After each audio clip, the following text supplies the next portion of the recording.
नमस्कार, बहुत स्वागत है आप सभी का। मैं हूं आपके साथ अजीत शर्मा और आप देख रहे हैं शहीद पूर्वांचल न्यूज। आइए शुरुआत करते हैं आज के समाचार से। चुनावी प्रक्रिया तेज है। हर पार्टियों के प्रत्याशी पूरे जोर शोर के साथ मतदाताओं को अपने अपने पक्ष में करने में लगे हैं, लेकिन जनता की मोड़ किधर जाएगी कुछ कहा नहीं जा सकता। ऐसे में समाजवादी पार्टी के प्रत्याशी विक्रमा यादव भी पूरी मेहनत व लगन के साथ चुनावी मैदान में हैं। ऐसे में हमारे संवाददाता से मुलाकात के दौरान उनसे भिन्न भिन्न मुद्दों पर हुई बातचीत की एक विशेष रिपोर्ट।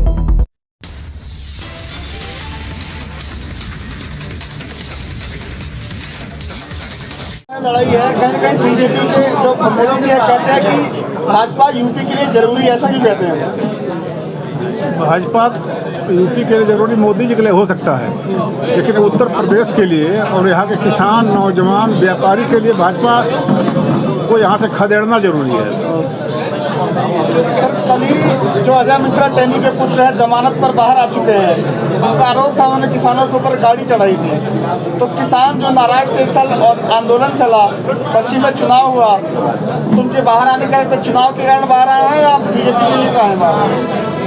देखिए, चुनाव भारतीय जनता पार्टी या गुंडा माफिया और झूठों के बल पर कायम है। इतना बड़ा अपराधी जो जीप थार चला करके केंद्रीय राज्य मंत्री का बेटा किसानों को रौंद दिया, जान से मार डाला, और यह सारी साजिश वो केंद्रीय मंत्री की थी और उसके बाद वो मंत्री पद पर बना रहा।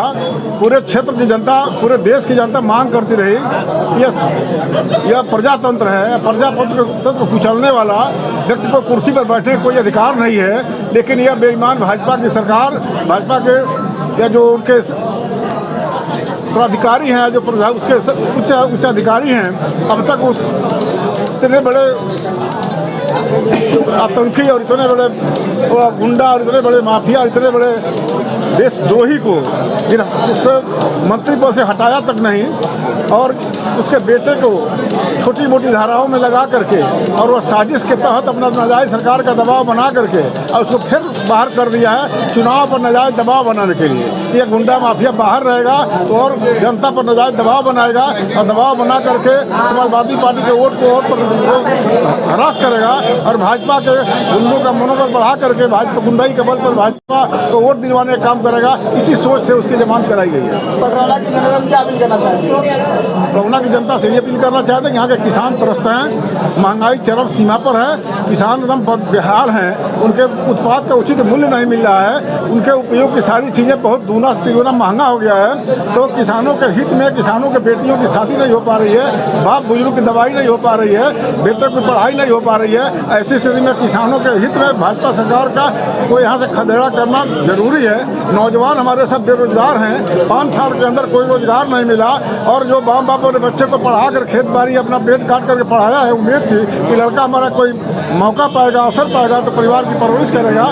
आज सारे नौजवान बेकार पड़े हुए हैं, व्यापारी या नोटबंदी और या GST से त्रस्त हैं, सारे छोटे व्यापार जो है बिल्कुल बर्बाद हो गए।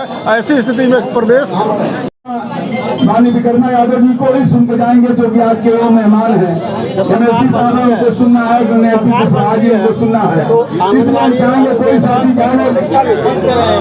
आंगनबाड़ी शिक्षा मित्र और अनुदेशक इस सरकार में काफी तस्त हो गए। सरकार बनती है तो इनके लिए क्या व्यवस्था आपकी? सभी जानते हैं कि शिक्षा मित्रों के लिए एक सबसे बड़े हमदर्द है तो माननीय अखिलेश यादव जी हैं, माननीय मुलायम सिंह यादव जी हैं। वही उनको शिक्षक बना करके उनके परिवार को ऊंचाइयों तक ले जाने के लिए, माँ बाप के परवरिश के लिए, बच्चों को अच्छी पढ़ाई के लिए जितनी सुविधा दिया था, भाजपा की सरकार ने उनको फिर बर्बाद कर दिया।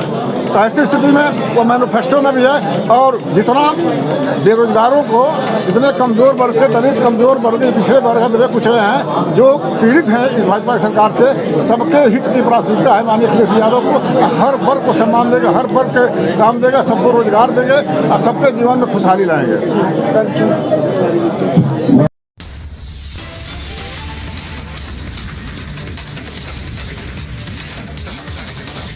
इसी क्रम में समाजवादी पार्टी के विशिष्ट कार्यकर्ता संजय यादव द्वारा मुलाकात के दौरान हुई बातचीत में उन्होंने कहा कि बाकी उसके बाद इस तरीके से लेके हम लगभग 1.25 लाख वोट पे हम लोग जाके इस वक्त चुनाव हम लोग कार्यालय विधानसभा पटना के आज विकर्मा यादव जी का पर्चा दाखिला है। इस मौजूद में क्या कहना चाहते हैं?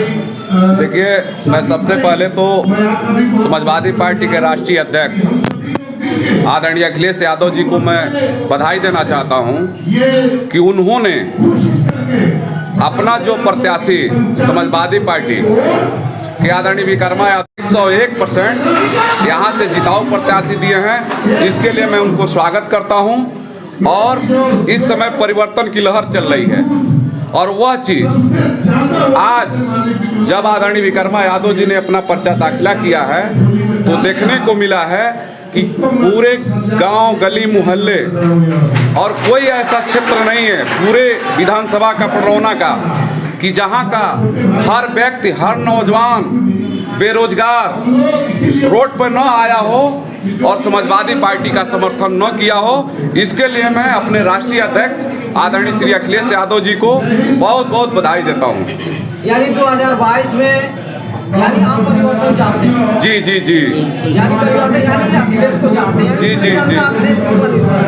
अगर सरकार बनती है तो जनता के लिए अखिलेश क्या करेंगे? चूँकि आपने देखा होगा, चूँकि तमाम हमारे मीडिया के भाई आप लोग हैं या जानते हैं कि 2022 में हमारे राष्ट्रीय अध्यक्ष आदरणीय पूर्व मुख्यमंत्री और मैं तो ये कहूँगा कि वर्तमान 2022 के मुख्यमंत्री, उन्होंने 22 संकल्प पत्र लाया है। उसमें उन्होंने किसान की बात हो, बेरोजगारी की बात हो या मजदूर की बात हो या शिक्षा की बात हो या पिछड़े जितने भी लोग हैं सबके लाभ देने के लिए उन्होंने अपने संकल्प पत्र में लाया है। और मैं एक चीज़ और आपसे बताना चाहता हूँ, इसके पूर्व की जो सरकारें थी भारतीय जनता पार्टी की, वह झूठे वादा की, किसानों की गुमराह की, नौजवानों को बेरोजगार किया और किसी को रोजगार नहीं दी। भ्रष्टाचार चरम सीमा पर था। उनका काम हमेशा था हिंदू और मुस्लिम के नाम पर वोट लेना। लेकिन मैं आप लोगों से बता देना चाहता हूं कि इस समय पूरे उत्तर प्रदेश में हाल ही में जो है उत्तर प्रदेश में वोट पड़ा है 10 तारीख को, आप लोगों ने देखा होगा। इसी के साथ आज का समाचार समाप्त हुए। नमस्कार।